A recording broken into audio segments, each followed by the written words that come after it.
I will read anything that's written by a celebrity. And I typically will read anything that's free. So when I found this in the Little Free Library by my husband's work, I couldn't wait to snag it. This collection of essays was first published in 2011, right when Mindy Kaling was really at the height of her breakout stardom. So clearly, it's not going to cover all the successes that have passed since then because time keeps on going.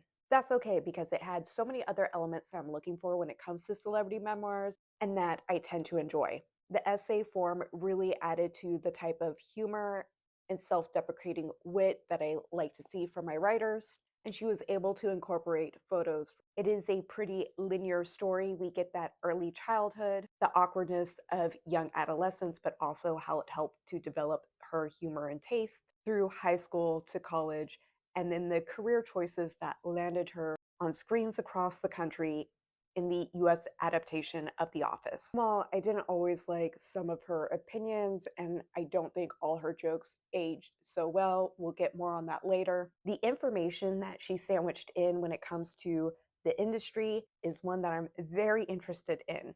So, tons of points for that. Now, the jokes that did somewhat age well, especially considering the producing credits that she has accumulated since this was published, was her jokey stance on how studios are looking for board games to be made into blockbuster franchises, and then some of the reboot ideas she has that weren't too far off from what actually ended up happening. There's going to be some humor or jokes in here that may be triggering, but overall, if you don't like Mindy Kaling's work in her other projects, you're probably not going to want to pick it up. If you do know and like her humor and you want to read this, the only real triggering thing may be how much she focuses on her weight.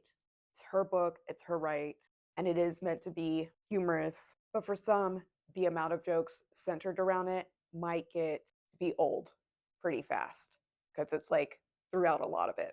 When compared to some other comedian memoirs, what she has to say, even at her most offensive, really isn't as offensive.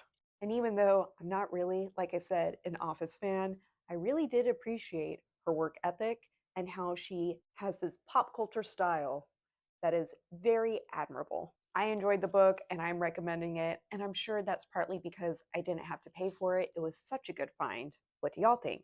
Is it one that you should purchase, borrow, or skip altogether?